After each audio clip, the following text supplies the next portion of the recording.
It's awesome. We've got Steve Pieczenik joining us for the first time ever from video Skype. Steve, are you there? I am, Alex. It's nice to hear your voice again. It's good to have you. We're going to break in a few minutes. I'm long-winded, but break down your view at a preliminary level on this information from Tennessee. Well, I think it's really interesting that one of the things that we've always done, Alex, is we've concluded that everything has an advantage for us if we look at it the right way. When the Patriot Act was passed, and it was indicated that if you had a disaster and you weren't capable of sustaining yourself for 30 days, that you'd be required to go to a gathering center. This was quite offensive in some perspectives, but if you think about it, if in fact the relief organizations were going to try to support the people who hadn't properly taken care of themselves, they'd have a really hard time delivering breakfast, lunch, and dinner to 5 million homes at any given point in time. Cannot be done. That's the strongest argument for families actually taking responsibility for themselves. So what we've always said, and you and I've had many conversations on this subject, is that those who are capable of preparing and taking care of themselves must do it. It's not only their personal responsibility to their families, but it's their patriotic duty as Americans to take care of themselves so that the relief organizations who are willing and prepared to take care of families can be free to take care of those who are unable or unwilling to take care of themselves when the disasters come. So much more a common sense perspective. Let me address immediately the subject of the Tennessee issue. As I understand it, some agents went in and were asking one of the LDS cannery operations for their records, and appropriately the response was, no, we don't keep records of things like that. It's not something that we do. And in our case, we're a large nationwide organization. We're shipping food all over the country, and we're into other countries, in fact. And so food is a very private and personal thing. If you walked up to your friend and said, how much money do you have in your savings account? They'd consider it kind of offensive. Some people in the climate that we have, if you walked up to them and said, how many guns do you have? They'd consider it somewhat offensive, and that would be private, personal information. How much gold do you have? That type of thing is what the German government's tried to get the kids to tell their parents by giving them candy during World War II. But the fact is that, very simply, food is so personal. It's the greatest dependency that we have. And the wisdom of preparing yourself and storing and having the ability to control that. You see, people can't control the disasters that occur, the man-made events that are referred to in some of the FEMA council to get prepared. People can't control any of that, but they can control their greatest dependency by having a supply of food. So having said that, very simply, our perspective on the records that we have of people that use their credit cards and pay cash and do whatever they do to get themselves in a situation where they have reliable security for their family, all of those records are encrypted, kept off-site, and very, very secure.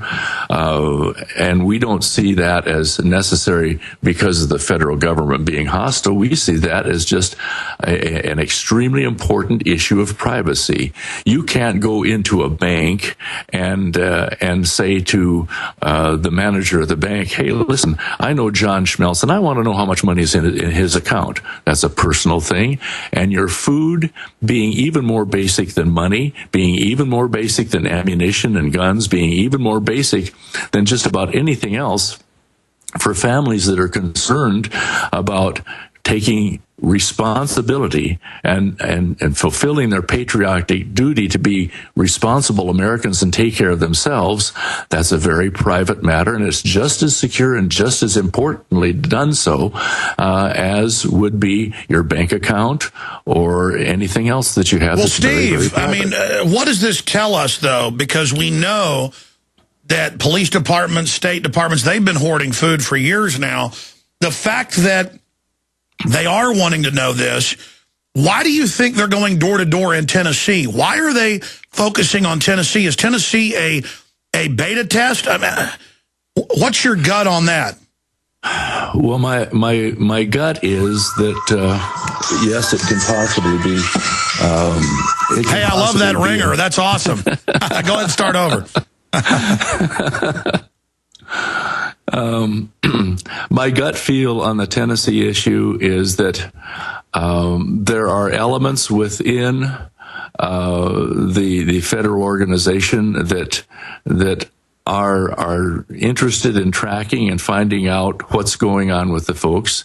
You can look at it from a positive standpoint and say, well, gee whiz. Now, I know that some of the work in Tennessee is being done by just saying, hey, we want to make sure people are listening to us and preparing, and we want to take a survey to see how many people are doing it so we can encourage it more.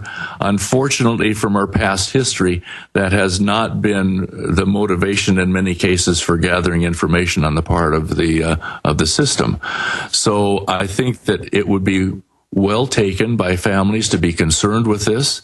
I would think that it would cause people, if there is that much interest and it is somewhat negative from the standpoint of our personal freedoms, I would think that the wise thing for families to do is to take this as a maybe a red flag that says, hey guys, if it's that much of a concern and it could be a negative issue, it might be something that people need to consider really getting serious about getting themselves prepared. Well, that's my next point, is that government has always made fun of being prepared because they want you dependent.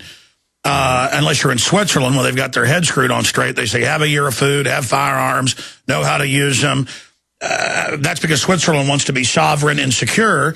And then expanding on that, now the feds, as you know, the last few years do have billboards up. They are saying have some storable food. But I think that's just so when things collapse, they can say, oh, see, we warned you, knowing most people really aren't getting prepared. But, I mean, look at all the stuff that's happening. Everything we talked about years ago is coming true. It's just, this is real insurance. You can't believe in paper insurance. You can't believe in a paper dollar the way this world's going. You've got to believe in friends and family, your relationship with God, and then physically food, water, firearms, and property. And look, I've moved to the country. I've got a well. I'm putting in the solar. I got a garden. I mean, I know what's coming, the second Great Depression. And but then there's the issue. My wife says, well, what do we do? We're here in the country. People know we've got food. The government could come do something. And I'm like, listen, they're criminals. I'm not going to be in the worst position of having nothing and then, well, nobody will want me because I have nothing. I've got to be ready. Just because, and of course, the answer is then have some of it hidden off-site. Don't put all your eggs in one basket. That's what I've done. I've got my stuff spread out so much, good luck. And then, well, what if the government demands it? These are criminals. They can't take all our food. They can't take all our guns. Some people say, well, I'm not going to buy a gun. They might confiscate it. Because they might want to confiscate it is why you need it. It shows how important a gun and food is when you go into a situation like this. It'd be like, well, the government of this steamship is trying to confiscate anybody that has life rafts in their rooms. And it's like, well, since you want it, I'm not going to hide my life raft, you know, that's in the closet that isn't blown up. So since you're asking for it, here, go ahead and have it. It's your life raft. It's not theirs. And so you don't not have a life raft because the government might try to come take it. Do you see my point? It's like people saying, I don't want to have kids. The world's just too bad. Well, we wouldn't be here if our ancestors had that same attitude. Who went through a lot more than we're going through physically, I will assure you. You know, it's like, I don't want to have kids. They could die in a car wreck. I mean, it's this total give up on society attitude. I know you've heard it before. Well, I don't want storable food because the government will find out.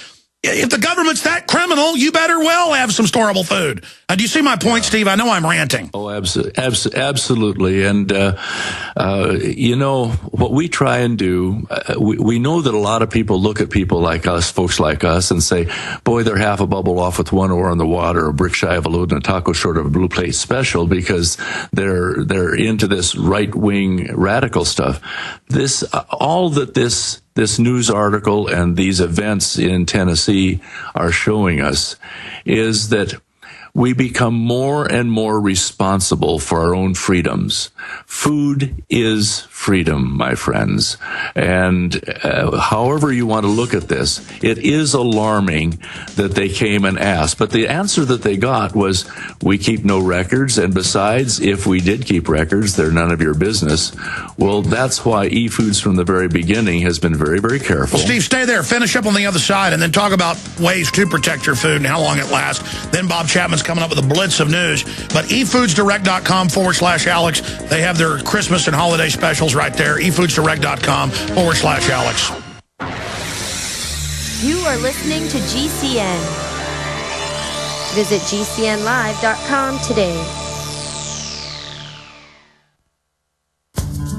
You've heard Alex explain how the Silver Lungs generator infuses the respiratory system with your self-produced colloidal silver solutions, yet many are unaware of the entire function of the Silver Lung system and how it has been designed to deliver your silver solutions anywhere in or on the body. My name is Mario Cifaldi, and I'm the developer of the Silver Lungs generator. Not only does the Silver Lung system produce endless colloidal and ionic silver solutions, it also comes equipped with the proper applicators and devices needed to deliver your silver solutions directly to key target areas. This includes the eyes, ears, nose, lungs, topically to the skin, and orally for the digestive system. Be sure to watch our new 7-minute video tour of the Silver Lung system at www.silverlungs.com to learn more about how the Silver Lung system works. As well, we are always ready to answer any questions you may have. That's www.silverlungs.com. Waging war on corruption. Alex Jones on the GCN Radio Network.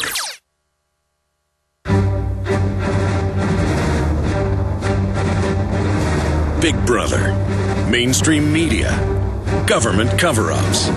You want answers? Well, so does he. He's Alex Jones on the GCN Radio Network. And now, live from Austin, Texas, Alex Jones.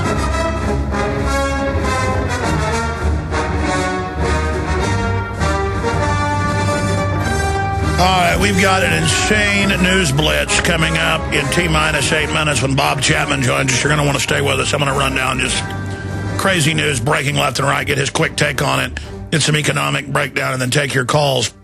But I wanted to get Steve Pieczenik on because our phones were exploding, asking, what's happening in Tennessee. And then, of course, obviously being the biggest storable foods and most reliable in the country, efoodsdirect.com. The J. Michael Stevens group, they got just massive phone calls about it.